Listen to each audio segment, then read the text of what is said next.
وعلیکم السلام ورحمۃ اللہ وبرکاتہ۔ اللہ رب العالمین آپ کو خیر و عافیت میں رکھے اور خوش رکھے۔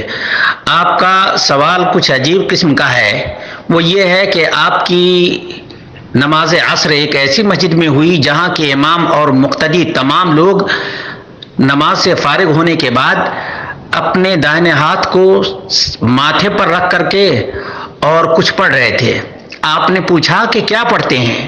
تو انہوں نے کہا یا قویو یا قویو 11 مرتبہ پڑھنے سے دماغ تیز ہوتا ہے۔ اور جب دلیل آپ نے پوچھی تو مسکرا کر کے انہوں نے ٹال دیا۔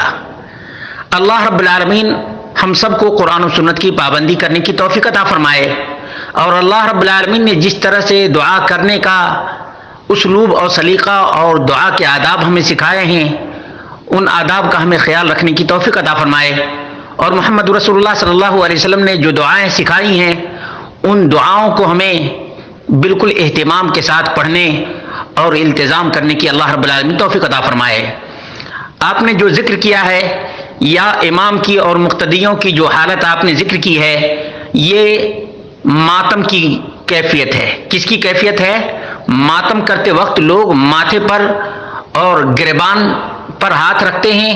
نماز کے بعد ایک مومن آدمی کو اللہ رب العالمین کا شکر ادا کرنا چاہیے، اللہ رب العالمین کی تکبیر کہنی چاہیے اور اللہ رب العالمین کی تسبیح بیان کرنی چاہیے، نہ کہ یا قوی کی رٹی لگانی چاہیے۔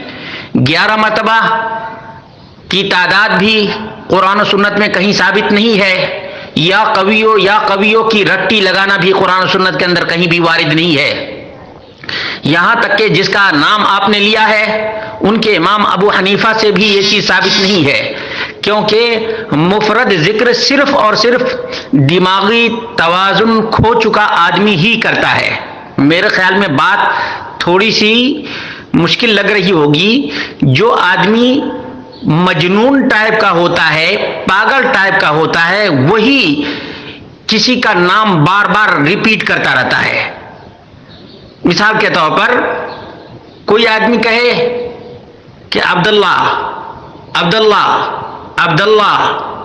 مرتبہ نہیں 1100 مرتبہ بولے، سامنے والا صرف یہ پوچھے گا بھائی تمہیں کیا چاہیے، کچھ بولو تو صحیح، یا تمہاری زبان وہیں تک چلتی ہے، آگے تمہاری زبان گونگ ہو جاتی ہے؟ یا قویو اے قوی کیا مانگنا ہے، کچھ تو مانگو۔ یعنی آپ چھوٹے بچے کو دیکھتے ہیں کہ چھوٹا بچہ ماں ماں ماں ماں کرتا رہتا ہے، اس سے پوچھو کیا چاہیے، وہ چھوٹا بچہ کچھ بولتا ہی نہیں ہے۔ ایسے ہی یہ پاگل لوگ ہیں، انہیں اللہ کے رسول صلی اللہ علیہ وسلم کے اوراد اور وظائف پسند نہیں ہے۔ اپنی طرف سے جب تک ایجاد نہیں کر لیں گے تب تک ان کا من نہیں بھرے گا۔ دوسری بات یہ ہے کہ ذہن قوی اللہ رب العالمین سے مانگنے پر ہوتا ہے، یا قوی کی رٹی لگانے سے نہیں۔ اور دلیل آپ نے پوچھی ہے، دلیل ان کے پاس ہو تب تو وہ آپ کو دلیل دیں، لیکن دلیل ہی نہیں تو وہ ہنس کر کے ٹال دیتے ہیں۔ اس میں بہت بڑی مصلحت ہے، وہ یہ ہے کہ آپ خاموش ہو جائیں، ان سے دلیل نہ مانگیں۔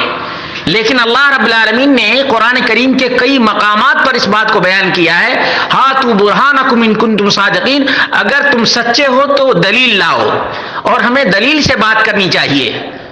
اور یہ ائمہ مساجد کی ذمہ داری ہے کہ لوگوں کو بیدار کریں۔ ہمارا دین چونچو کا مربع نہیں، بازیچے اطفال نہیں اور نہ کھلونا ہے، بلکہ ہمارا دین اللہ رب العالمین کے فضل و کرم سے مکمل دین ہے۔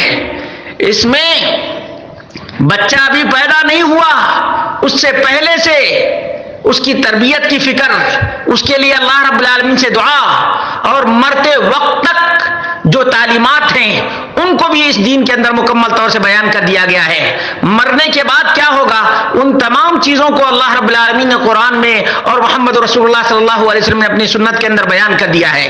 اس لیے میں تمام ائمہ، خطباء اور تمام برادران اسلام سے التجا کرتا ہوں، گزارش کرتا ہوں، اپیل کرتا ہوں کہ اللہ کے بندو دین کو کھلونا مت سمجھو، دین کو دین رہنے دو، یہ اللہ رب العالمین نے مکمل کیا ہے۔ الیوم اکملت لکم دینکم واتممت علیکم نعمتی ورضیت لکم الاسلام دینا۔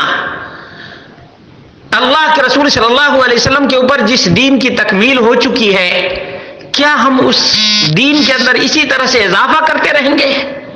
بھلا بتائیں کہ آج یا قویوں کا اضافہ کیا گیا ہے، کل کوئی اور اضافہ کرے گا۔ جس طرح سے ہم نت نئے بدعات خرافات کو اپنی آنکھوں سے دیکھتے ہیں، کسی نے ابتدا 1933 میں کیا، اس کے بعد کیا ہوا؟ اس میں اضافہ ہوتا چلا گیا، یہاں تک کہ اگر کوئی آدمی اس بدعت کو 1933 میں جس بدعت کو ایجاد کیا گیا، جلوس نکالا گیا میلاد النبی کے نام پر، ہندوؤں کو دیکھ کر، کرسچن کو دیکھ کر کے، آج یہ حالت ہے کہ اس میں کس قدر اضافہ بنا کر دیا گیا ہے اور کس قدر بدعات خرافات داخل ہو گئی ہیں۔ اصل جب آپ قرآن اور سنت سے، شاہ راہ سنت سے آپ ہٹ جائیں گے تو بدعات کے دلدل میں پھنستے چلے جائیں گے۔ اللہ کے بندو، اللہ رب العالمین سے ڈرو۔ محمد رسول اللہ صلی اللہ علیہ وسلم کامل نبی ہے، اور اس کامل نبی کی ہمیں اقتداء کرنے کی ضرورت ہے، اضافہ کرنے کی ضرورت نہیں، ابتداء کرنے کی ضرورت نہیں ہے، اس میں اختراع کرنے کی ضرورت نہیں ہے۔ اللہ رب العالمین نے مکمل کر دیا ہے۔ امام مالک نے یہی بات تو کہی تھی کہ جس نے دین کے اندر کسی چیز کو بدعت حسنہ قرار دیا، گویا اس نے محمد رسول اللہ صلی اللہ علیہ وسلم پہ الزام لگایا کہ نعوذ باللہ من ذالک، رسول اللہ صلی اللہ علیہ وسلم نے کامل دین پہنچایا ہی نہیں۔ یہ بدعات کر کے ہم یہی تو سبق دے رہے ہیں کہ ہمارے رسول صلی اللہ علیہ وسلم نے ناقص دین چھوڑا، اس میں کچھ اضافہ کرنے کی ضرورت ہے۔ اللہ ہم سب کو توفیق عطا فرمائے کہ ہم اپنے نبی کو کامل سمجھیں اور رسول اللہ صلی اللہ علیہ وسلم کو اپنا راہبر کامل سمجھیں۔